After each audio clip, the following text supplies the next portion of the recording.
Next, how do you like to fight with Charlo? I think that's a great fight. It's a PBC fighter as well. The last undisputed 154 champion as well. So, fight with him seems like it makes sense. He threw me, then he wasn't tall enough with his jab, his reach. I got it, bro. So, Jermell Charlo calls out Sebastian Fundora and Earl Spence. I think Jermell Charlo needs to leave Sebastian Fundora alone.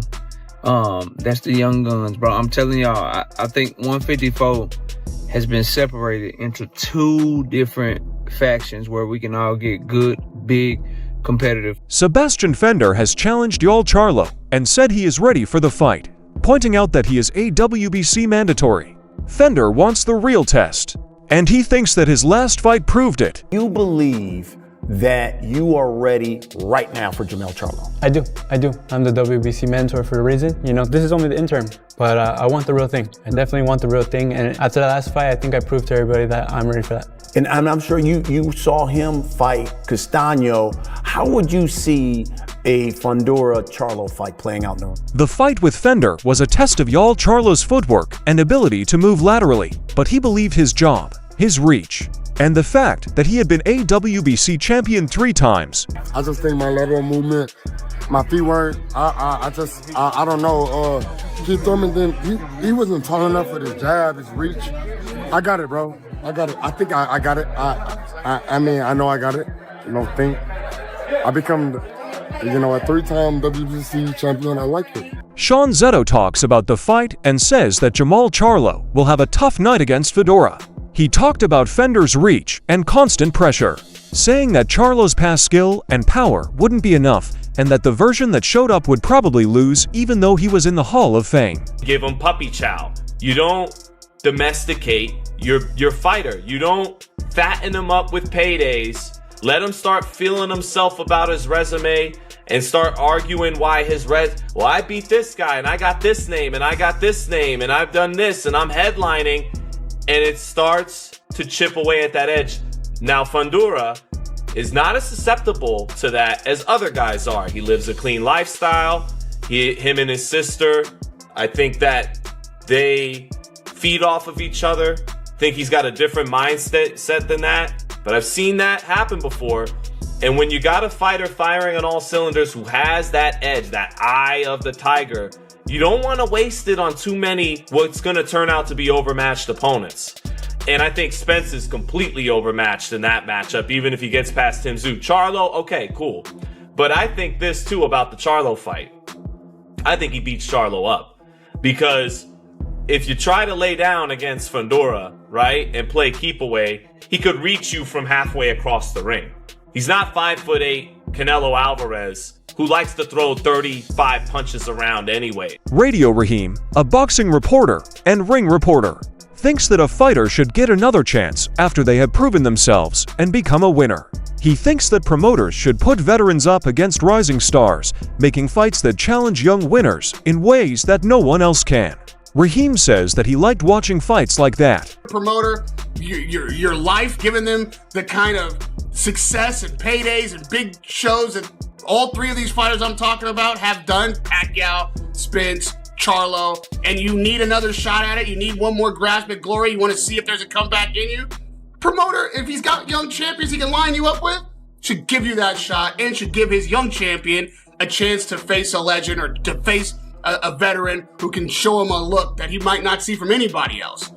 I love those fights. Show that the grown-up also thinks about the match and agrees that Jermell Charlo will fight Fender. He said that Charlo's height, speed, power, sharp jab, quickness, high ring IQ, and unquestionable title experience would make him a tough opponent who could really hurt Fender in the ring if he got in shape. I think if he gets a tune-up, I think with what he possesses, his height, right, is better than a lot of these guys. Fast, good speed, great power, and a fantastic jab and good athleticism, high IQ, and the experience of an undisputed fight.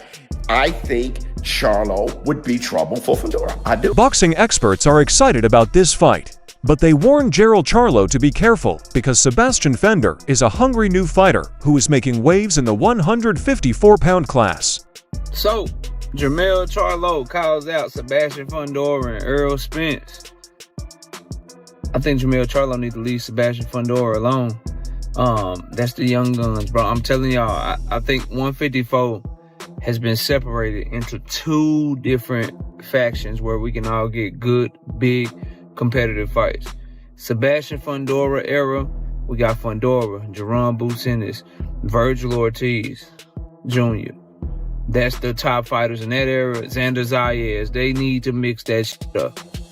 Then you got Jermell Charlo's era. Jermell Charlo, Earl Spence Jr., Tszyu in there. Like, because although Tszyu is around Fundora in them age, he done already lost to Fundora twice and got his ass knocked out by Bakram. He can start fighting them older guys and get ready to wind his shit down. The analyst warned that experienced fighters might have a hard time against hungry new boxes like Sebastian Fender. Using historical conflicts as an example, he suggested that the older group compete with each other to keep things interesting and avoid dangerous mismatches. Fans are asked to share their thoughts, like the video, and join to get the latest news on the 154-pound class.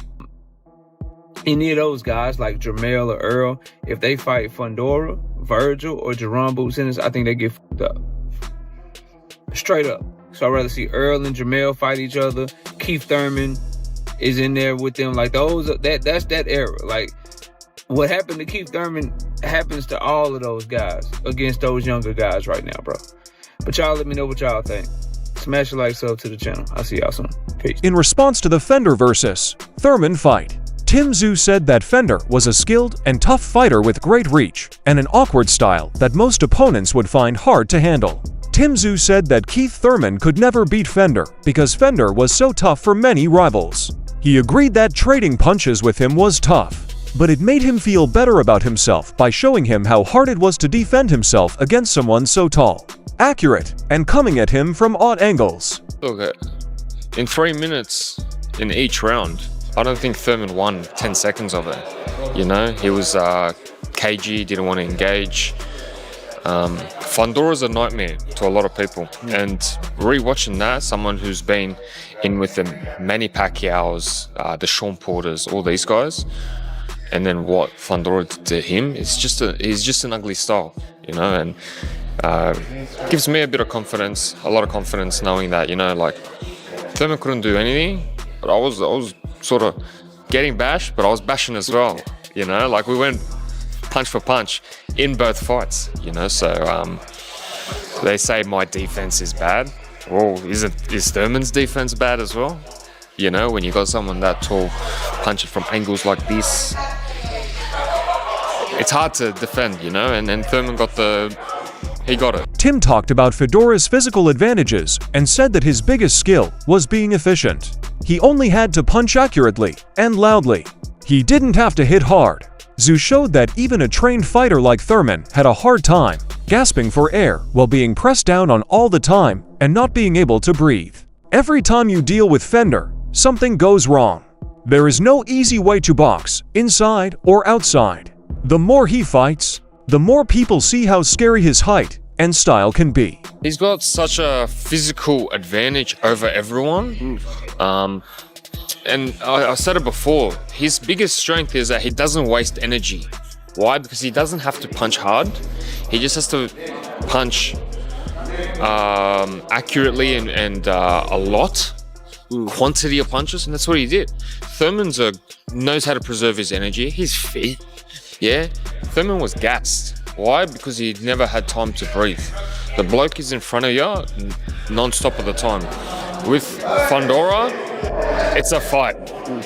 It's a fight. You can't be pretty. You can't box on the outside. You can't just box on the inside. Nah, you're in for a fight. You're in one hell of a time, you know. And I guess the more he's gonna fight, the more people realize that the height is it's a nightmare. Tim told Spence that he might get in better shape with a tune-up fight, and that Spence might be surprised if he faced him without one. Yeah.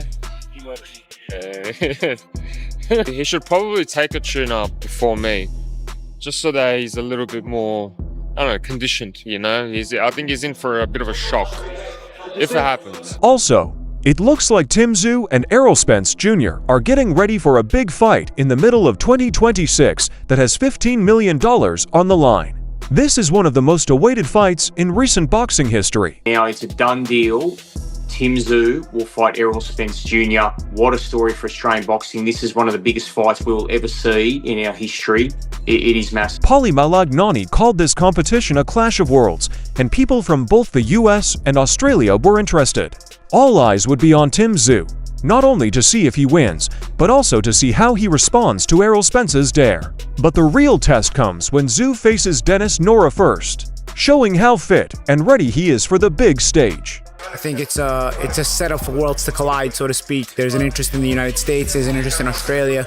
So I think all eyes are going to mainly be on, how does Tszyu look? Obviously he has to win, but how does he look? And what kind of fight is it going to be with Errol Spence? That's the talk going into the fight. Then of course, they duke it out themselves in the ring, and we'll see what Nurja and Tszyu. Paulie also thought the fight was exciting, saying that both fighters are great and are still getting better.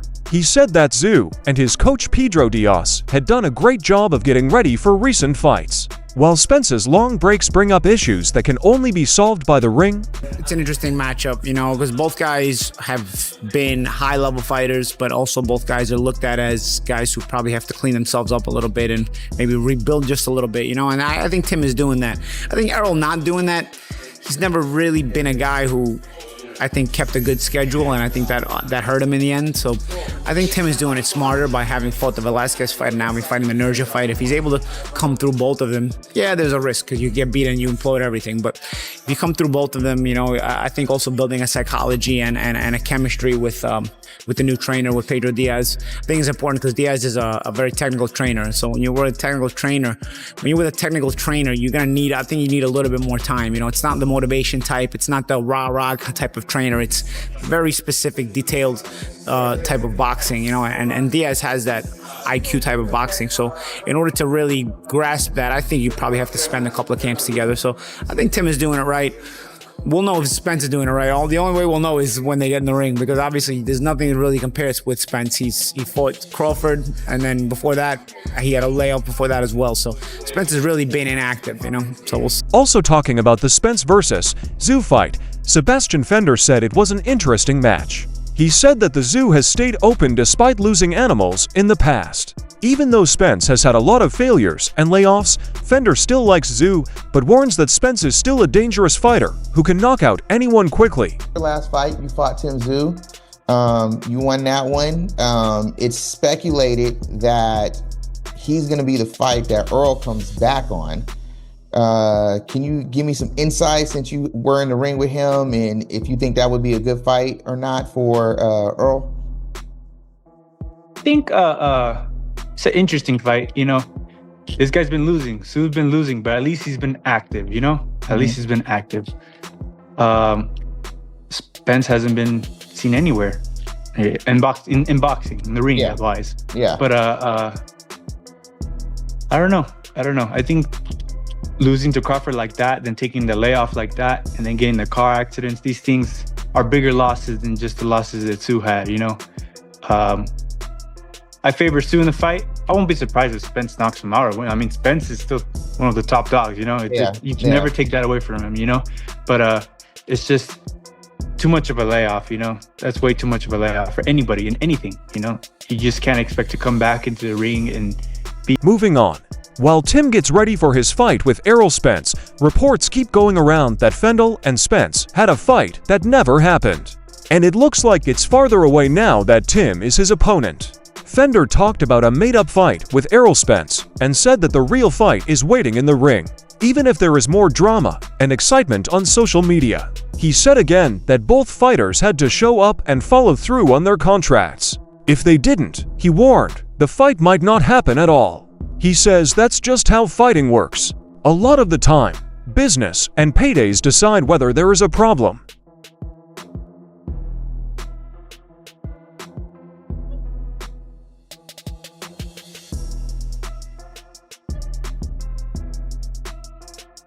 At the same time, Terence Crawford said that he had tried to fight Tszyu before Fundora, but the organizers pushed him to fight Fundora instead. Fundora went on to win 2 titles, and Crawford was looking forward to that fight. At first, the promoters said no because they wanted bigger names like Spence.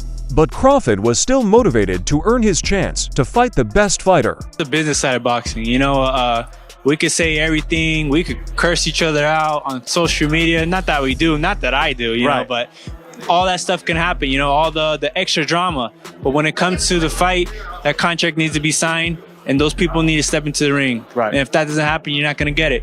And it could be a little bit disappointing, but you know, that's boxing. Yeah. That happens in boxing. That's the business of boxing. People want to get paid. People want to get paid the right things. Terence Crawford also said something about Fendel. He said that he wants the fight to bring together the two titles and make him the only contender at 154 pounds. He says that Fender's side first said no, saying that he wasn't a big enough name and that they would rather have a bigger fight with Errol Spence. Andre Ward said he could see the event from a mile away. He knew that the fight would be stopped as soon as it was brought up. No matter if Fundora wanted the fight or not, it wasn't up to him.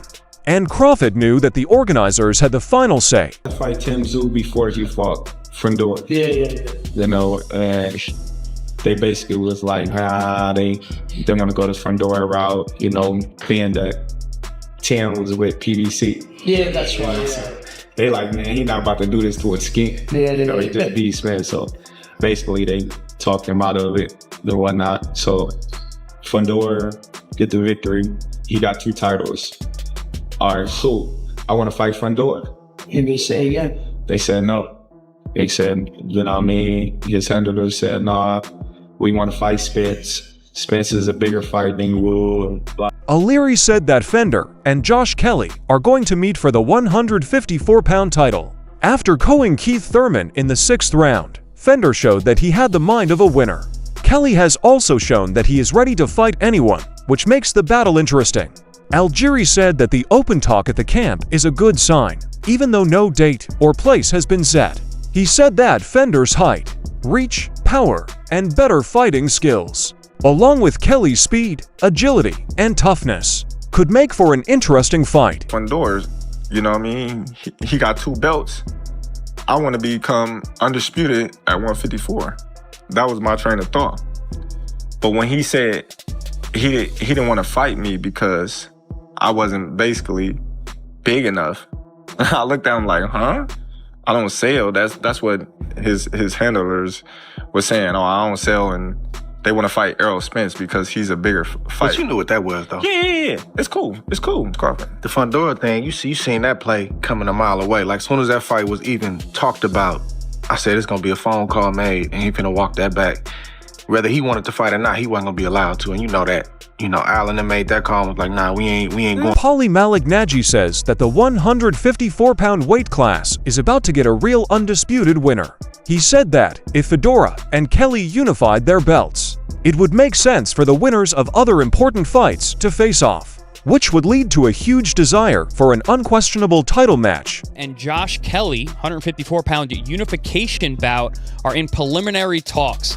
Fundora, after his fight against Keith Thurman, where he scored a TKO in the 6th round, looked really good in that fight, said that he's willing to fight any of the other titleists, any other top flight elite guys at 154, which is exactly what you want a champion to say.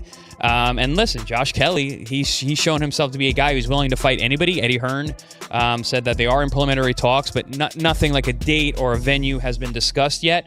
But I think that's a good thing. The lines of communication open between 2 champions in the same weight class for a potential unification bout. Fundora, needs to fight some young, hungry guys. I think Josh Kelly's a perfect fit. And stylistically, it's a good matchup. I think, listen, anybody against Fundora is an interesting matchup because of what you have to deal with him. The height, the reach, the fact that he's getting better all the time with his in and out and his boxing skills. And of course, he's got that power. And Josh Kelly, with the huge upset over Murtaza Aliyev, his lateral movement, his athleticism, his ability to, get over the hump, so to speak, like he did in that fight against Murtaza Aliyev, makes this a... Eddie Hearn said that the Fundora versus Kelly fight is being planned and that talks with PBC are already taking place. He said the winner might then face the winner of another big fight for the ultimate title.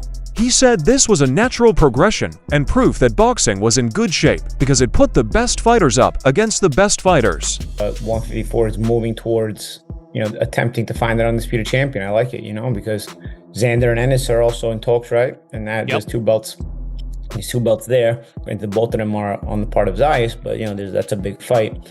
And if you unify Fundora and if Kelly and Fundora do unify, that would also be a big piece of the puzzle, because then you could match the 2 winners of the 2 fights. It would create an automatic demand for the winners of the 2 fights to get